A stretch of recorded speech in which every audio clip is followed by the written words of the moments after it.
Hi students, అందరికీ స్వాగతం. Welcome to SPR edutech. ఈరోజు మనం యూపీఎస్సీకి అయినా ఇంపార్టెంట్ కరెంట్ అఫైర్స్ అనేది ఒక టాప్ 5 కరెంట్ అఫైర్స్ సింపుల్ రివ్యూలో చూస్తూ ఉన్నాము. సో అలాగే హిందూ న్యూస్ అనాలిసిస్ అనేది నేను ఆల్రెడీ రెగ్యులర్గా అనేది తీస్తున్నానండి. సో హిందూ న్యూస్ అనాలిసిస్ సుమారుగా 8+ ఆర్టికల్స్ 10 ఆర్టికల్స్ దగ్గర అప్రాక్సిమేట్లీ 10 ఆర్టికల్స్ అనేది రోజు హిందూ నుంచి కవర్ చేస్తున్నాను.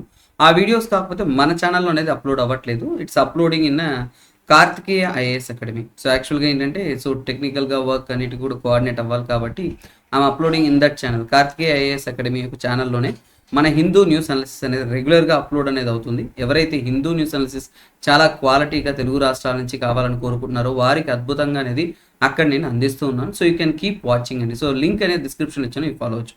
కాకపోతే అందులో ఉన్న ఆర్టికల్ కాకుండా ఇంకా కొన్ని ఆర్టికల్స్ అనేది ఇతర న్యూస్ పేపర్స్ నుంచి కలెక్ట్ చేసి ఇక్కడ టాప్ 5 కరెంట్ అఫైర్స్ అనేది ఆ రోజుకి ఇంట్రెస్టింగ్ టాపిక్స్ ఏమన్నా కానీ మనం చూస్తున్నాం అనమాట. సో అందులో ఈ రోజు ఏంటంటే EEE వైరస్ అనేది న్యూస్లో ఉందండి. సో ఈ వైరస్కి మందు లేదు, వ్యాక్సిన్ లేదు, డ్రగ్ లేదు, ఏమీ లేదండి. So one of the critical virus. So ఇక్కడ ఈ వైరస్లో కొన్ని పదాలు కూడా ఇంపార్టెంట్, వాటిని కూడా మనం నేర్చుకున్నాము. Let us learn it together. So ఇక్కడ చూసుకున్నారు అంటే చూడండి, ఈస్టర్న్ ఈక్వైన్ ఎన్సెఫెలటిస్ అంటాం. సో ఎన్సెఫెలటిస్ అంటే ఏంటంటే ఏ పార్ట్ని మనకి ఎక్కువగా అనేది దాడి చేస్తుంటే మన మెదడుని లేదంటే నర్వస్ సిస్టమ్ని ఎక్కువగా డ్యామేజ్ చేస్తుంది. తర్వాత ఈక్వైన్ అంటే ఏంటి? ఈక్వైన్ అంటే ఏంటంటే ఇట్ ఇండికేట్స్ హార్సెస్. ఇది యాక్చువల్గా 1830s 1830 కాలంలోనే ఇది ఎక్కువగా ఏంటంటే మనం హార్సెస్లో అనేది కనుక్కున్నాం అనమాట. సో ఈస్టర్న్ ఈక్వైన్ ఎన్సెఫెలటిస్ వివరణ మీకు అర్థమవుతుంది. ఆ వైరస్ ఈ మధ్య కాలంలో ఏంటంటే ఇది రీసెంట్గా అనేది ఎక్కడంటే అలబామా, న్యూయార్క్, యూఎస్ఏలో ఆ ప్రాంతాల్లో యూఎస్ యొక్క కొన్ని స్టేట్స్లో అనేది కనుక్కోవడం అనేది జరిగింది. రీసెంట్గా అనేది రిపోర్ట్ అవ్వడం అనేది జరిగింది, అందుకే న్యూస్లో ఉంది. సరే, ఇక్కడ తీసుకున్నామంటే ఇది మెయిన్గా ఏంటి, బ్రెయిన్ ఇన్ఫ్లమేషన్స్ అంటే బ్రెయిన్ని దాడి చేస్తుంది. అలాగే ఏంటంటే ఫ్యాటల్ అంటే ఏంటి, ఇది వస్తే ఖచ్చితంగా చావు తథ్యం అన్నట్టు చాలా డేంజరస్ అంటున్నారు. ఇది ఒరిజినల్గా ఎక్కడి నుంచి స్టార్ట్ అయిందంటే హార్సెస్ని ఏమంటాం, ఈక్వైన్స్. సో ఇప్పుడు మీకు అర్థమైందా, ఈక్వైన్స్ అంటే దేన్ని ఇండికేట్ చేస్తుంటే హార్సెస్ని. ఆ పాయింట్ చాలా ఇంపార్టెంట్, గుర్తుపెట్టుకోండి. సో అలాగే ఏంటంటే ఇది ఈక్వైన్స్ని 1830s కనుక్కున్నారు, అందుకని ఈస్టర్న్ ఈక్వైన్ ఎన్సెఫెలటిస్ అంటున్నాం. అలాగే ఏంటంటే ఇది బ్రెయిన్ని అలాగే నర్వస్ సిస్టమ్ని ఇది డ్యామేజ్ చేస్తుంది.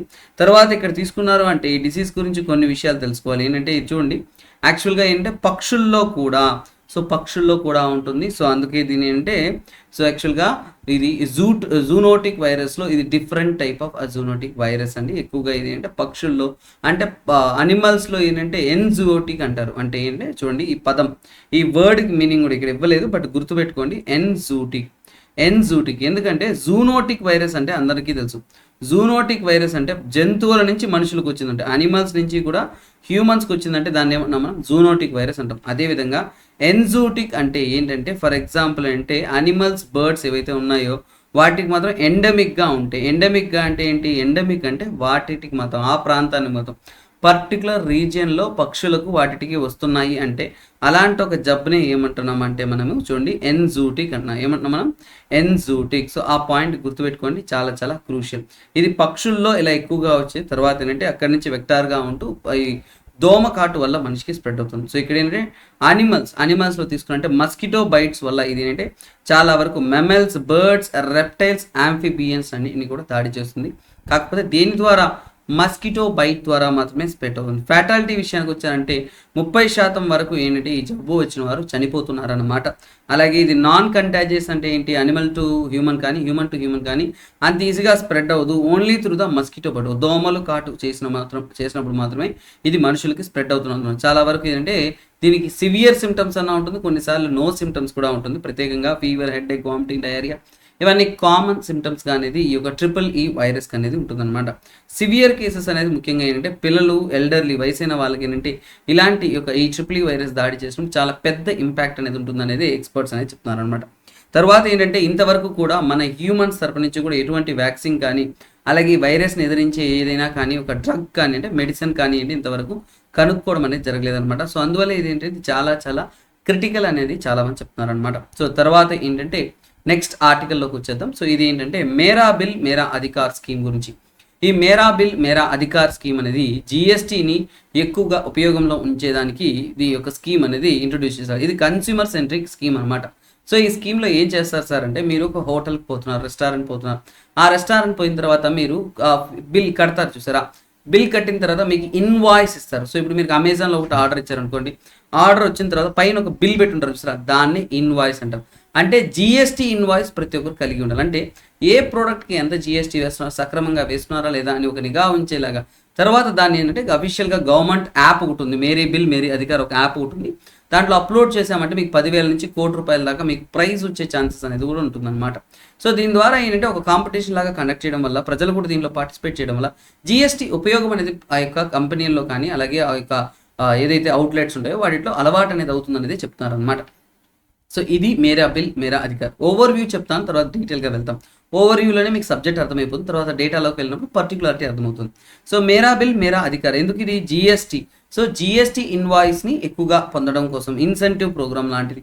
సో అలాగే అంటే ఇనిషియల్ ఇంప్లిమెంటేషన్ వచ్చేసి అస్సాం, గుజరాత్, హర్యానా, పాండిచ్చేరి, డామండి కొన్ని ప్రాంతాల్లో మాత్రమే దీన్ని ఇంప్లిమెంట్ అనేది చేస్తున్నారు అన్నమాట. సో తర్వాత తీసుకున్నట్టే ముఖ్యంగా ఏంటంటే ఇన్వాయిసెస్ని ఎంకరేజ్ చేయడం కోసం. ఇన్వాయిసెస్ అంటే చెప్పాను కదండి, అమెజాన్లోనో ఫ్లిప్కార్ట్లోనో ఒక ప్రోడక్ట్ మీరు ఆర్డర్ పెట్టారంటే ఆర్డర్ పెట్టినప్పుడు పైన ఒక కార్డు ఉంటుంది కదా, బిల్ వస్తుంది చూసారా, దాన్ని ఇన్వాయిస్ అంటారు.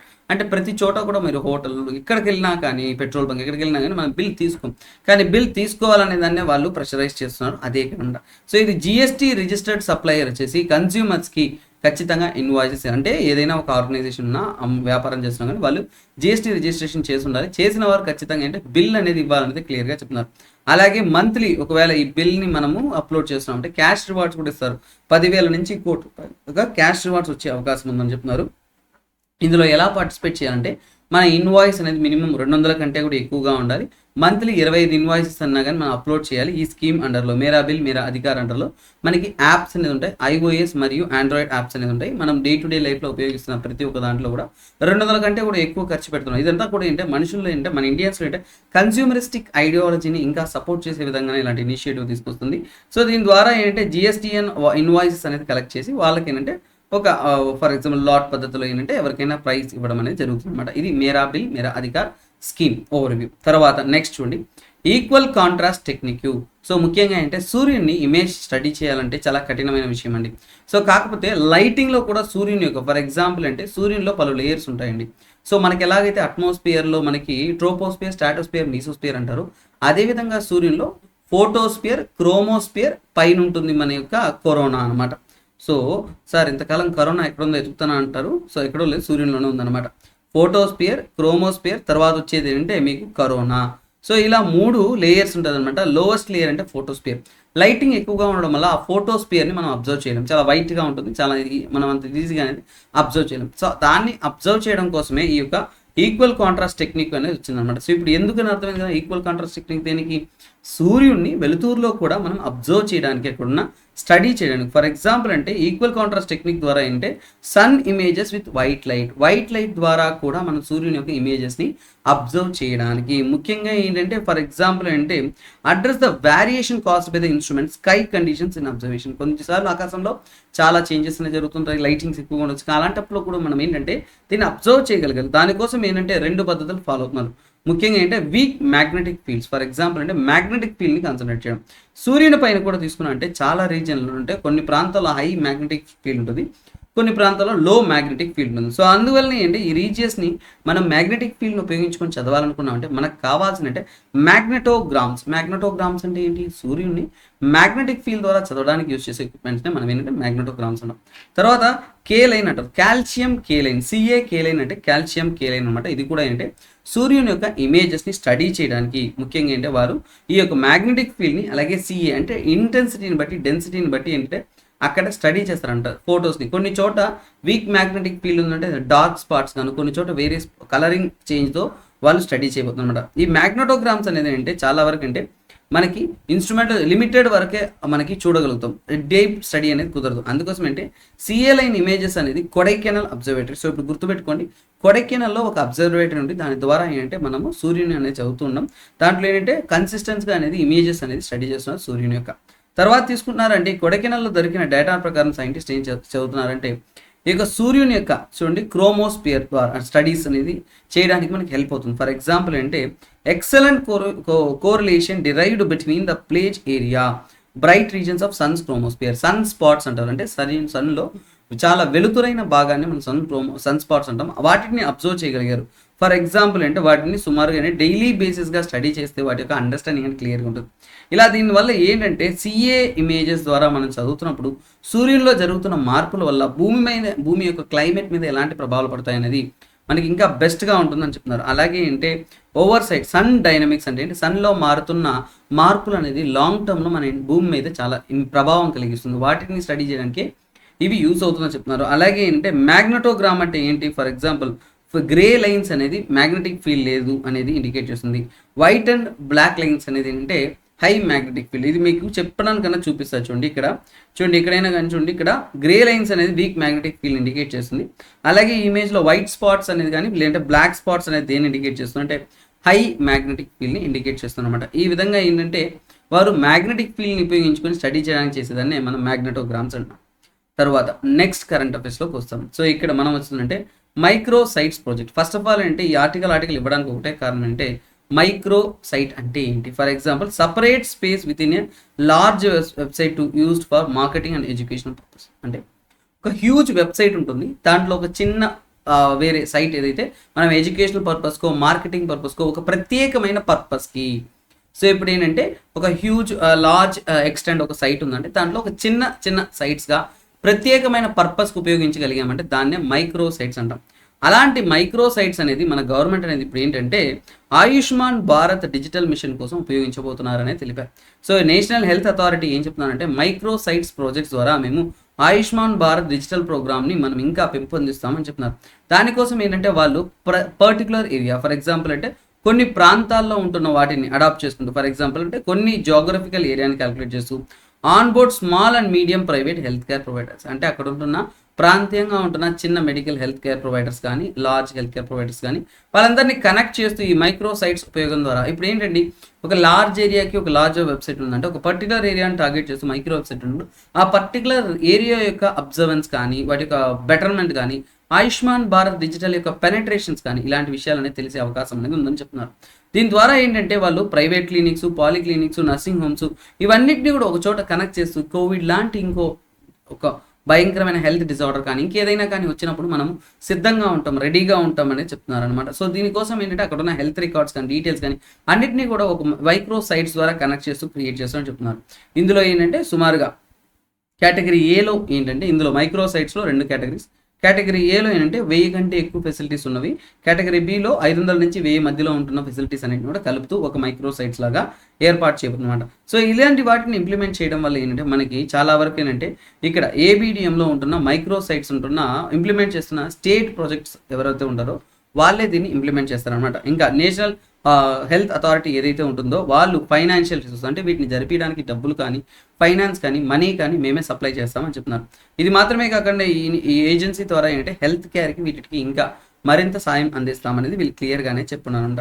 ఇంకా దీని ద్వారా బెనిఫిట్స్ ఏంటంటే ఆయుష్మాన్ భారత్ డిజిటల్ మిషన్ అనేది ప్రజలందరికీ వెళ్తున్నప్పుడు అంటే ఆయుష్మాన్ భారత్ హెల్త్ అకౌంట్స్ కానీ ఇంకా ఇతరవన్నీ కూడా ఏంటంటే హెల్త్ రికార్డ్స్ అంటే మీ ఆరోగ్యం పట్ల ఉంటున్న ప్రతి ఒక్క డీటెయిల్ ఉన్నప్పుడు ఫ్యూచర్లో మీకు ఏదైనా ఇంప్లికేషన్స్ వస్తున్నప్పుడు ట్రీట్మెంట్కి హెల్ప్ఫుల్ అవుతుందని చెప్తున్నారు. అలాగే అంటే పేషెంట్స్ వచ్చేసి ఏబిడిఎంస్ ఈ ఆయుష్మాన్ భారత్ డిజిటల్ మిషన్ కానీ వీటిని ఉపయోగించుకోవడం వల్ల ఏమవుతుందంటే వాళ్ళకి హెల్త్ రికార్డ్స్ ఆరోగ్యకరమైన ఇన్ఫర్మేషన్స్ అన్ని స్టోర్ అయి ఉంటుంది. వాటిని వాళ్ళు ఈజీగా ఎక్కడి నుంచైనా చూసుకోవడానికి ఇన్ఫర్మేషన్ చేసుకోవడానికి ఇప్పుడు చూడండి కోవిడ్ సర్టిఫికేట్ అనేది అందరికీ ఆన్లైన్లో ఉంది కాబట్టి మనం ఎక్కడికి పోయినా కానీ ఒకవేళ క్యారీ చేయకపోయినా కానీ వీ కెన్ గెట్ ఇట్ కదండి, ఆన్లైన్లో లాగిన్ అయ్యి పొందొచ్చు అనమాట. ఇవన్నీ కూడా మనకు ఉంటున్న బెనిఫిట్స్.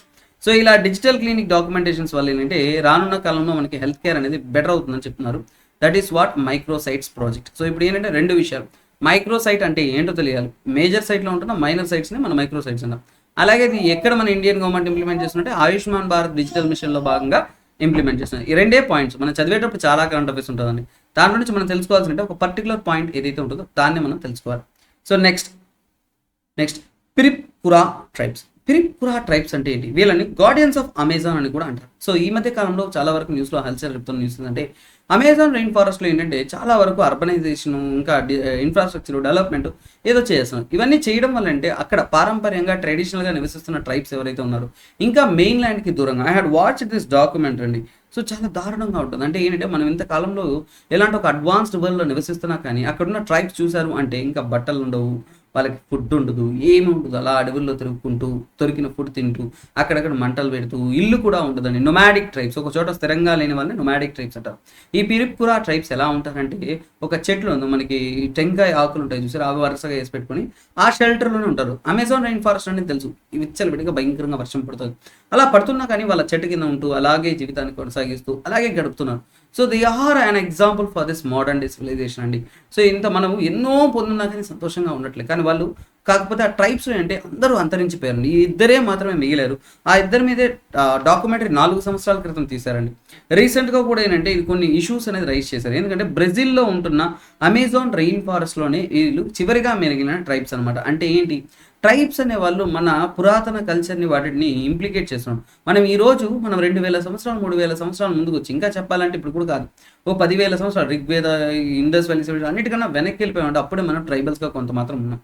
అలా ఉంటున్న సివిలైజేషన్ స్టార్ట్ అవ్వడానికి ముందు మన జీవన విధానం అనేది ఈ ట్రైబ్స్ ద్వారానే మనకు తెలుస్తుంది. వాళ్ళ లైఫ్ స్టైల్ అనేది ఏంటంటే అక్కడి నుంచే మనకు తెలుస్తుంది అనమాట.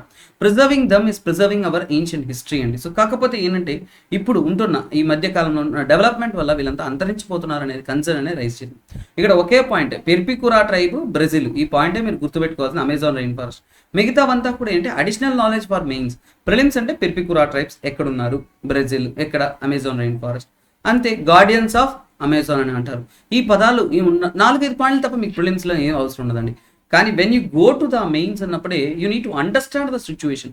అక్కడున్న పరిస్థితులు తెలియాలి, అక్కడున్న ఇంపాక్ట్ తెలియాలి. దాన్ని తీసుకెళ్ళి మనం ఏంటంటే ఎగ్జామ్లో అనేది ఉపయోగించుకోవాలి. సో ఇక్కడ తీసుకున్నారు అంటే ఈ మధ్యకాలంలో మ్యాటోగ్రాసో బ్రెజిల్ ప్రాంతంలో వీళ్ళని అనేది డిటెక్ట్ చేశారు. తర్వాత ఏంటంటే వీళ్ళంతా కూడా నొమాడిక్ లైఫ్ స్టైల్, అంటే ఒక చోట స్థిరంగా బతికే వాళ్ళు కాదు. అలా అడవుల్లో ఏంటంటే ఒక ప్రాంతం నుంచి ఇంకో ప్రాంతానికి తరలి వెళ్తూ దొరికిన ఫుడ్ తింటూ తిరుగుతూ ఉంటున్న ప్రజలు అనమాట. వీళ్ళంతా కూడా ఇంకా ట్రెడిషనల్ ప్రాక్టీసెస్ అంటే ఇంకా రాళ్ళు కొట్టి నిప్పుర పీయడము, అక్కడున్న చెట్లు చీమ వీటిని మోసుకెళ్ళడం, ఇలాగే జీవితాన్ని గడుపుతున్న వాళ్ళే వీళ్ళు. కాకపోతే ఇక్కడ వీళ్ళందరూ కూడా ఏంటంటే చాలా వరకు ఏంటంటే ట్రెడిషనల్ లైఫ్ స్టైల్ని లీడ్ చేస్తున్నారు కాబట్టి వాళ్ళని కాపాడుకోవాలి. ఎందుకంటే ఈ మోడర్న్ లైఫ్ స్టైల్ సొసైటీ ఏదైతే ఉంటుందో వీటికి భిన్నంగా వాళ్ళు ఇంకా ఐసోలేటెడ్ అంటే సపరేట్గా వాళ్ళ జీవితాన్ని వాళ్ళు కొనసాగిస్తున్నారు అనమాట. ఎన్విరాన్మెంట్ స్ట్రగుల్స్ ఈ మధ్య కాలంలో తీసుకున్నట్టే ఈ మధ్య కాలంలో ఏంటి చాలా వరకు ఎంక్రోచ్మెంట్ అంటే ఏంటి, ఇప్పుడు మనమంతా కూడా బిల్డింగ్లు కట్టాలి, ఇది కట్టాలి, అది కట్టాలని అడవిని మనం దోచేసుకుంటూ వెళ్ళిపోతున్నాం. దాన్నే ఎంక్రోచ్మెంట్ అంటాం. అలాగే illegal logging, mining, land exploitation, ఇలా ఇతర పద్ధతుల ద్వారా అంటే మనం అడవిని దోచేసుకుంటున్నాం కాబట్టి అడవిలో ఇలా నివసిస్తున్న ట్రెడిషనల్ పీపుల్ ఎవరైతే ఉన్నారో వాళ్ళ యొక్క జీవితం అనేది ప్రశ్నార్థకంగా అనేది మారిందనమాట. సో ఇవన్నీ కూడా డీఫారెస్టేషన్ అనేది మెల్లమెల్లగా అంటే వాళ్ళ జీవితాలకు అనేది ఒక పెద్ద ట్రబుల్సమ్గా అనేది మారిపోతుంది అనేది చెప్తున్నారు. తర్వాత మనం తీసుకున్నాం అంటే అమెజాన్ రెయిన్ ఫారెస్ట్ అనేది ఒక నేచురల్ మార్వల్ అంటారు. అంటే అమెజాన్ రెయిన్ ఫారెస్ట్ అనేది సుమారుగా 2023 lakh స్క్వైర్ మైల్స్ అనేది కలిగింది. One of the lungs of the earth అని కూడా అంటాం. అంటే చాలా వరకు ఎర్త్ కావాల్సిన ఆక్సిజన్ సప్లై కూడా మనకి అక్కడి నుంచి అందిస్తాం. అమెజాన్ రివర్ చుట్టూ ఉంటున్నది అమెజాన్ రెయిన్ ఫారెస్ట్. బ్రెజిల్లో సుమారుగా 40% ల్యాండ్ ఏరియా అనేది కవర్ చేసింది. ఈ మధ్య కాలంలో అమెజాన్ రెయిన్ ఫారెస్ట్లో ఫారెస్ట్ ఫైర్స్ కానీ, డీఫారెస్టేషన్ కానీ, ఎంక్రోచ్మెంట్ కానీ, డెవలప్మెంట్ కానీ ఈ పేరిట ఈ యొక్క ప్రాంతాన్ని అనేది చాలా దారుణంగా అనేది దోచేసుకున్నాం అన్నమాట. Geographical boundaries for example Guinea highlands, Andes mountains, అంటే ఎక్కడ అమెజాన్ రెయిన్ ఫారెస్ట్ యొక్క జియోగ్రఫికల్ లొకేషన్ చెప్తున్నా అండి. గినియా హైలాండ్స్ నార్త్లో ఉంటుంది, యాండస్ మౌంటైన్ వెస్ట్లో ఉంటుంది, అలాగే బ్రెజిలియన్ సెంట్రల్ ప్లాట్యూ సౌత్లో ఉంటుంది, అట్లాంటిక్ ఓషన్ అనేది ఈస్ట్గా ఉంటుంది. వీటన్నిటికీ మధ్యలో ఉంటుంది అమెజాన్ రెయిన్ ఫారెస్ట్. ఎన్విరాన్మెంటల్గా బయోడైవర్సిటీ ఎకోసిస్టమ్ని కాపాడుకోవడం చాలా చాలా ఇంపార్టెంట్. ఎందుకంటే కార్బన్ స్టోరేజ్ అండ్ క్లైమేట్ చేంజ్ని రెగ్యులేట్ చేయడంలో అమెజాన్ రెయిన్ ఫారెస్ట్ అనేది చాలా ఇంపార్టెంట్ రోల్ అనేది ప్లే చేస్తుంది. అలాగే ఈ మధ్య కాలంలో ఇల్లీగల్ ఎంక్రోచ్మెంట్ ఇవన్నీ ఏదైతే చూస్తున్నామో వాటి వల్ల ఏంటి ఈ అమెజాన్ రెయిన్ ఫారెస్ట్ అనేది చాలా వరకు ట్రబుల్సమ్గా అయిపోతుంది. ఇంకా కూడా మనం రక్షించాల్సిన రెస్పాన్సిబిలిటీ అనేది మనకు ఉంది. So that is what they are telling about this Amazon rain forest. So ఇదండి top 5 current affairs of the day. So రేపు ఇంకో అద్భుతమైన టాప్ 5 కరెంట్ అఫైర్స్తో నేను జాయిన్ అవుతాను. So let me take a leave for the day. Bye take care, have a nice day. అలాగే Hindu news analysis నా content అనేది చాలా మంది రెగ్యులర్గా ఫాలో అవుతున్నారు. సో వాళ్ళ కోసం ఏంటంటే కింద లింక్ అనేది ఇచ్చున్నాను. సో అక్కడ కార్తికేయ ఐఏఎస్ అకాడమీలో అది కూడా ఫ్రీనే. సో రెగ్యులర్గా మీకు తెలుగు రాష్ట్రాల నుంచి ఏపీ తెలంగాణ నుంచి మీకు అద్భుతమైన హిందూ న్యూస్ అనాలిసిస్ ఫ్రీగా కావాలి అనుకుంటున్నారంటే you can kindly follow it అండి. సో ఇంకా కూడా ఏంటంటే ఏదో ఒక ఛానల్ ఫర్ ఎగ్జాంపుల్ అంటే నాదనేది ఇండివిజువల్ ఛానల్ అంటే I'm working on many things. So ఇప్పుడు I have a family and kids. So I will be engaging with other institutions. ఎందుకంటే I need to survive. So మిగిలిన ఫ్రీ టైం ఏదైతే ఉంటుందో night పూట కానీ మిగతా టైంలో నేను కంటెంట్ రాసి ఆ కంటెంట్ స్టూడెంట్స్ కోసం డెలివరీ చేస్తూ ఉంటాను. So kindly keep following. Bye take care, have a nice day. Video నచ్చిందంటే మర్చిపోకుండా లైక్ చేయండి, కమెంట్ చేయండి. మీరు సపోర్ట్ చేస్తున్న దాన్ని బట్టి ఇంకా ఏంటంటే క్వాలిటేటివ్ కంటెంట్ ఇవ్వడం అనేది మనం ఎఫిషియెంట్గానే వర్క్ చేస్తుంటాం. Bye take care, have a nice day. This is me SPR signing off.